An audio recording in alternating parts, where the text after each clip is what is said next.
the first book of Moses, commonly called Genesis. Chapter 1.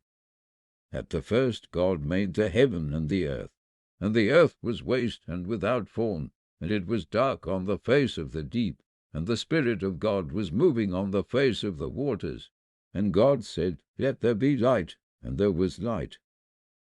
And God, looking on the light, saw that it was good, and God made a division between the light and the dark, naming the light day, and the dark night.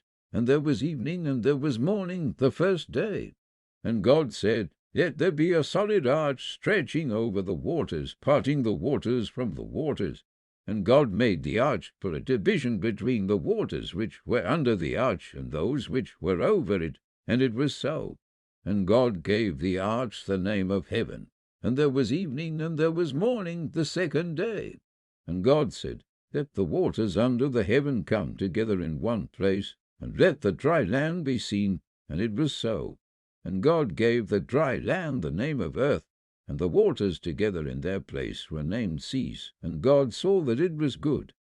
And God said, Let grass come up on the earth, and plants producing seed, and fruit trees giving fruit, in which is their seed, after their sort.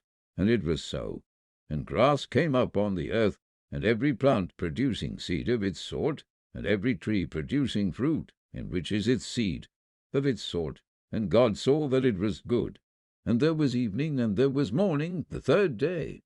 And God said, Let there be lights in the arch of heaven, for a division between the day and the night, and let them be for signs, and for marking the changes of the year, and for days and for years. And let them be for lights in the arch of heaven to give light on the earth. And it was so.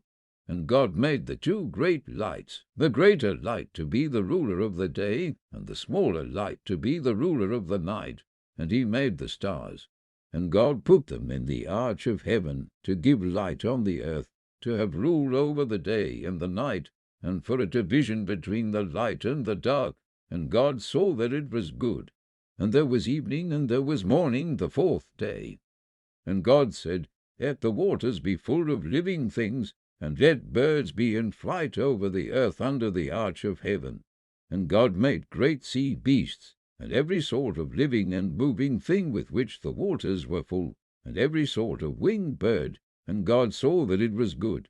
And God gave them his blessing, saying, Be fertile and have increase, making all the waters of the seas full, and let the birds be increased in the earth. And there was evening, and there was morning, the fifth day. And God said, Let the earth give birth to all sorts of living things, cattle and all things moving on the earth, and beasts of the earth after their sort. And it was so. And God made the beast of the earth after its sort, and the cattle after their sort, and everything moving on the face of the earth after its sort. And God saw that it was good. And God said, Let us make man in our image, like us, and let him have rule over the fish of the sea, and over the birds of the air, and over cattle, and over all the earth, and over every living thing which goes flat on the earth. And God made man in his image, in the image of God he made him, male and female he made them. And God gave them his blessing, and said to them, Be fertile and have increase, and make the earth full, and be masters of it. Be rulers over the fish of the sea, and over the birds of the air, and over every living thing moving on the earth. And God said, See, I have given you every plant producing seed on the face of all the earth, and every tree which has fruit producing seed. They will be for your food. And to every beast of the earth, and to every bird of the air, and every living thing moving on the face of earth, I have given every green plant for food. And it was so. And God saw everything which he had made, and it was very good. And there was evening, and there was morning, the sixth day. To be continued in chapter 2.